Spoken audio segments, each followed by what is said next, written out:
Welcome back to Cape Town. We're broadcasting to you ahead of the budget that's going to be announced this afternoon, right about 2 o'clock. We're going to hear what our finance minister has in store for us and what is going to be affected when it comes to our wealth here in South Africa. And it really is a tough situation and a tough economic situation we find ourselves in.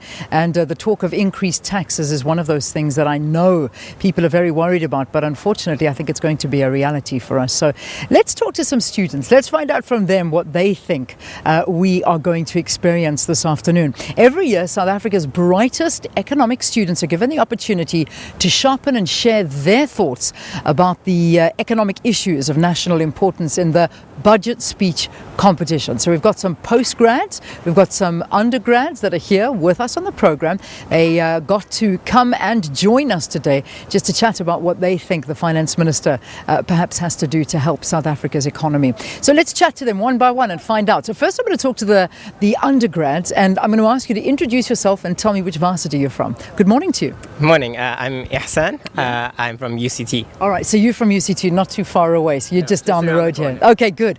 All right, big one for the minister today, right? Yeah. I think that it's not just the junk status that we are worried about. It's growth, it's the debt, it's the drought that's also affected the agricultural sector. But I want to also point out that when you say our wealth, it's been a long-standing economic crisis for South Africa to say that our wealth is generally, the growth really has been concentrated on the upper and middle classes of this country. When we look at the bottom 70%, those households have been on subsistence from 1994 to 2012. So when we think about our wealth, it's really needing a kind of radical change in economic policy, because that wealth really has been concentrated in very few hands in South Africa.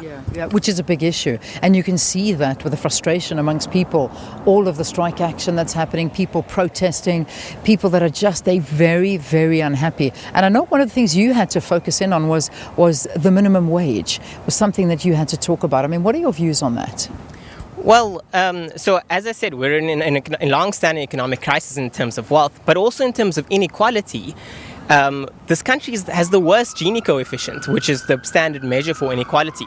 And if you take that with the highest period of growth between 2002 to 2007 in South Africa, that was actually bad for inequality. One of the solutions that have been proposed has been the national minimum wage. It's been pushed hard by COSATU. And honestly, my opinion on it is that it doesn't really help inequality that much, but it will help the working poor. It will push up households, and that needs to be taken advantage of. Indeed. Our reality is that 50% of our labor force, 50% of the people who are actually working and in employment are still under subsistence. That's working full time, full work, and you're not able to feed yourself properly, and that's not decent or proper. Not good enough at all. All right, let's move on. Our next undergrad student, where are you from? What's your name? I'm Sharon, and I'm from UCT. Okay, also UCT. So talk to me. What are you hoping to see? What's that pressing issue?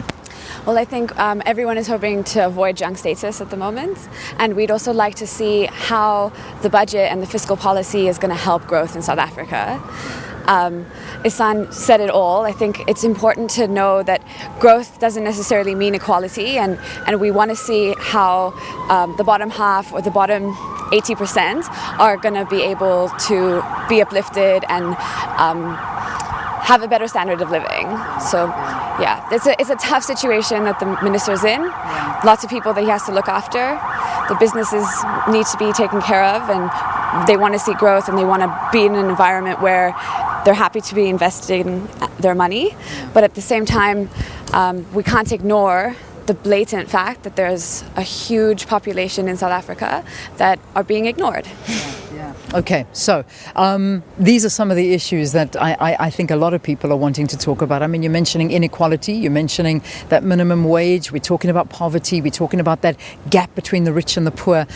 Your name, where you're from? I'm Kevin Rodriguez from the University of Cape Town as well. Okay, All right. Lots of economists coming out of the UCT. Talk to me about what do you want to see? I mean, what is that pressing issue? I mean, you've heard what your fellow students are talking about. Obviously, you're agreeing with them, but I mean, what can you add to that? So what I'd really like to see in the South African economy is a correction of the venture capital cycle.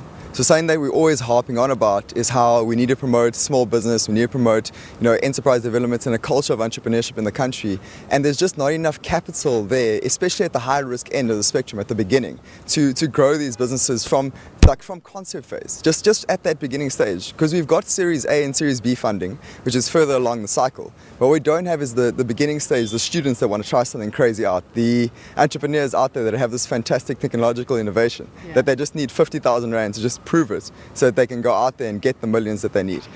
Yeah, that's a big thing, because there are so many great ideas that you hear from people, but it's always that stumbling block of the access to funds, which is a big problem. We're going to continue to talk to our postgrads in a short while. So that was the views of the undergrads that have been in this competition that is basically run by Nedbank Old Mutual and South Africa's Treasury. It's been around since 1972. So we're going to take a quick break, and after that we're going to ask our students that are part of the postgrad to see what they feel and what's really affecting their lives and what they think that they'd like the finance minister to talk about. Stay tuned.